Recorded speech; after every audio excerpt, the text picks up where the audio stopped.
Bom dia, então. Hoje, então, na disciplina de Bioquímica Geral, nós vamos trabalhar o conteúdo dos ácidos nucleicos, ou nucleotídeos.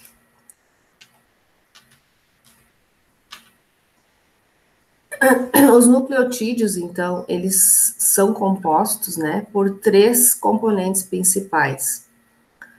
Uma base nitrogenada, que pode ser tanto de pirimidinas quanto de purinas. O que quer dizer esta base nitrogenada? Que nós temos a presença da molécula do nitrogênio na cadeia carbônica.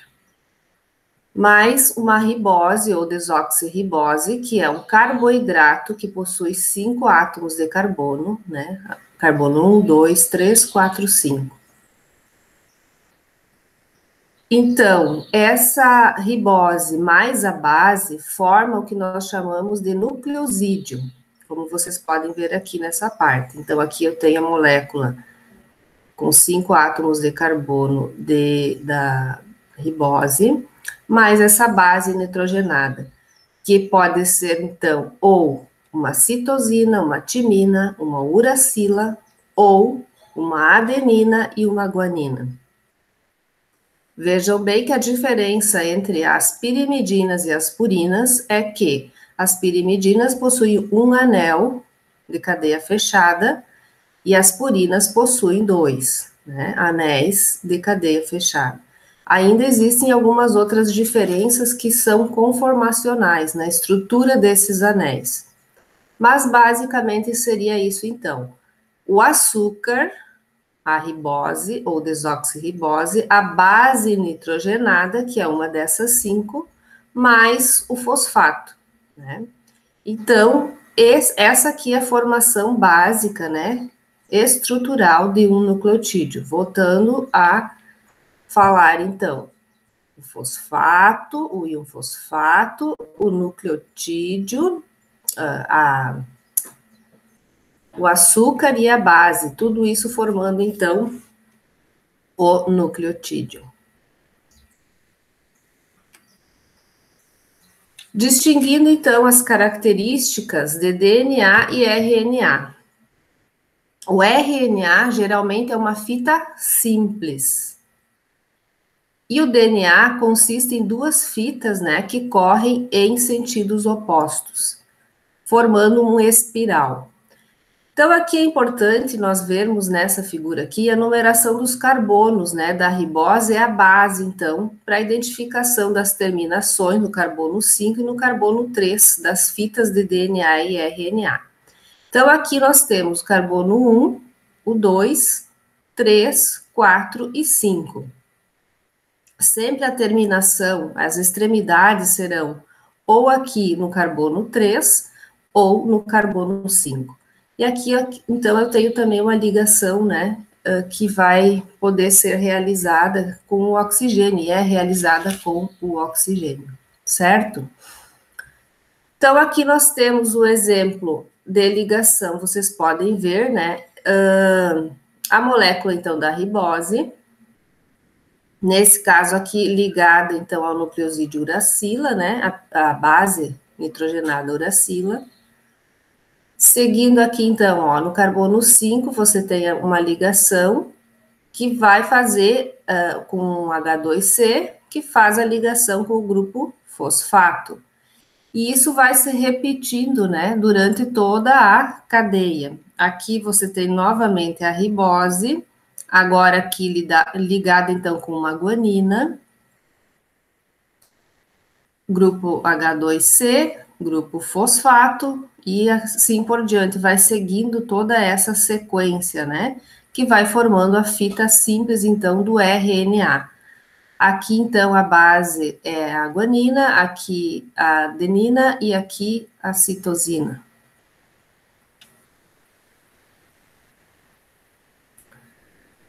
Já para o DNA, nós temos o que? A formação de uma dupla fita.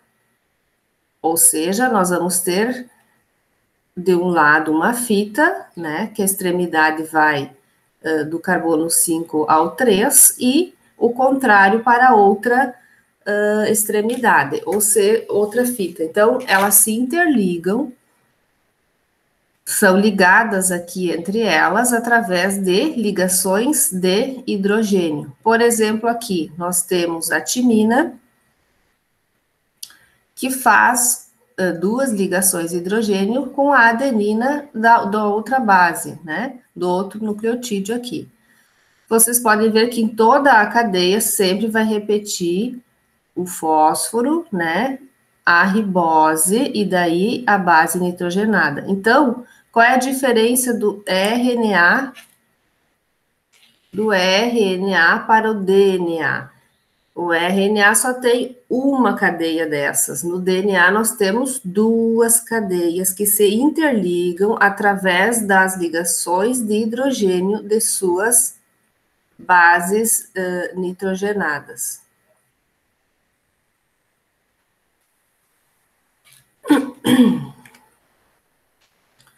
Então, aqui é uma demonstração na horizontal, ó, de todas essas ligações que nós vimos no outro slide, na vertical. Então, os átomos de fósforo, eles aparecem em amarelo, e seus átomos de oxigênio ligados aqui, em vermelho, junto com as desoxirriboses. Formam o esqueleto, então, da dupla hélice. As bases, então, pareadas, são empilhadas no centro do dobramento, onde tem, então, os átomos de nitrogênio em azul e os átomos de carbono em cinza, tá? E esses esqueletos, então, das duas fitas na molécula de DNA dobram-se em uma dupla hélice. Neste modelo, os pequenos átomos brancos, então, esses branquinhos aqui representam os hidrogênios. É mais fácil de observarmos quando ela aparece na vertical. Então, é a mesma figura lá que nós temos o fósforo, né? O carbono no esqueleto, que é o açúcar fosfato.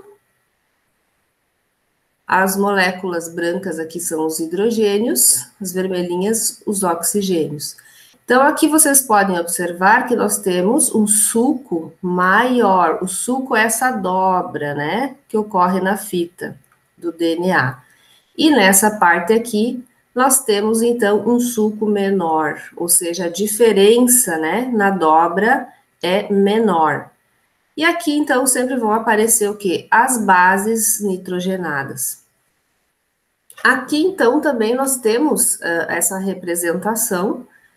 Quem foi que desvendou, né, e estudou muitos anos o DNA, como nós conhecemos hoje, foram os pesquisadores Francis Crick e James Watson, que propuseram, né, a estrutura do DNA como uma fita dupla, como vocês podem ver aqui.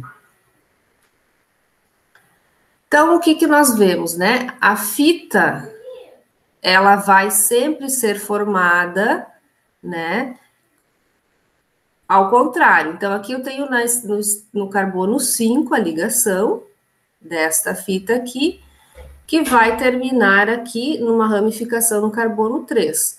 Por outro lado, aqui eu tenho que a ramificação no carbono 5, eu vou subindo, ela vai terminar no carbono 3, a próxima ligação química que ela vai estabelecer. Então, essas bandas azuis representam, né, as duas cadeias de açúcar e fosfato. Os pares, então, de bases formam as conexões horizontais entre as cadeias. Então, aqui estão as bases nitrogenadas, que fazem as ligações entre elas e mantém essa estrutura, permite, né, que forme essa dupla hélice. Então, aqui vocês podem ver ligações entre timina e adenina, guanina e citosina, e assim por diante. E essas ligações, então, que são formadas pelos átomos de hidrogênio. Então, aqui a construção, né, desse DNA, enquanto eles estudavam, com o modelo aí de varetas, né, para a gente entender e visualizar essa composição de uma forma mais mais clara.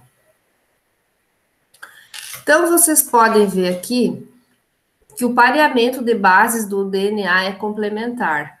Então, foi retirada dessa partezinha aqui, esse estudo maior que nós vemos aqui nessa foto do lado. Então, na extremidade 3, vamos sempre ter, no carbono 3, né, a ligação com a hidroxila. E na extremidade do carbono 5, onde o carbono 5 faz a ligação, nós vamos ter a ligação com o grupo fosfato, tá? É sempre dessa forma, então. Se lá em cima ligou um grupo fosfato, quando volto aqui para baixo, né, essa fita ela vai descendo, aqui embaixo ela vai fazer uma ligação no carbono 3 com uma hidroxila. Se nessa extremidade o carbono 5 ligou o grupo fosfato, lá na parte de cima ele vai ligar uma hidroxila.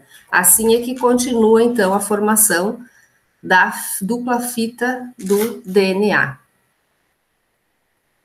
Aqui, então, cada agrupamento fosfato, né, liga aqui, ó, no carbono 3 de um açúcar ao carbono 5 do próximo açúcar. Né? A contagem, então, sempre é dessa forma, carbono 1, 2, 3, 4, 5. O 5 está aqui. Então, 1, 2, aqui está o 3, 4, 5, 5 está aqui.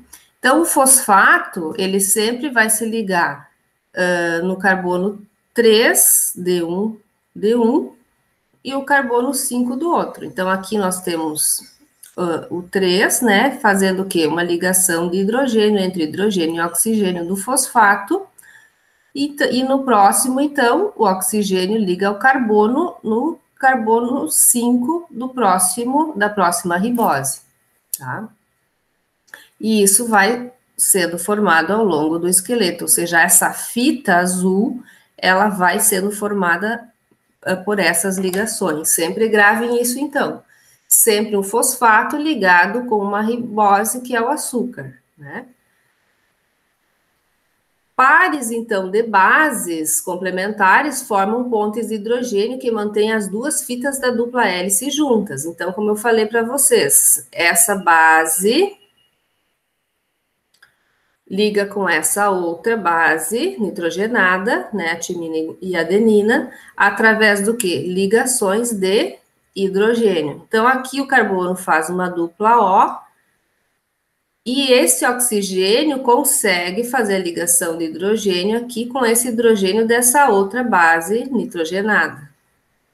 Cada timina aqui faz dupla ligação, né, com a adenina. Pares, então, de citosina e guanina possuem 3 pontes de hidrogênio, né? Aqui está a citosina, aqui está a guanina. Então, aqui, ó, quando aparecer esse pareamento, então, existe a possibilidade e ocorre a ligação de 3 ligações de hidrogênio. Adenina e timina, 2. Citosina e guanina, 3 ligações de hidrogênio.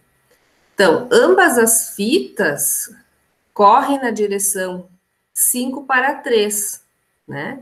5 para 3, e essa aqui de 5 para 3, só que elas estão antiparalelas. Por isso que você consegue, então, formar o espiral.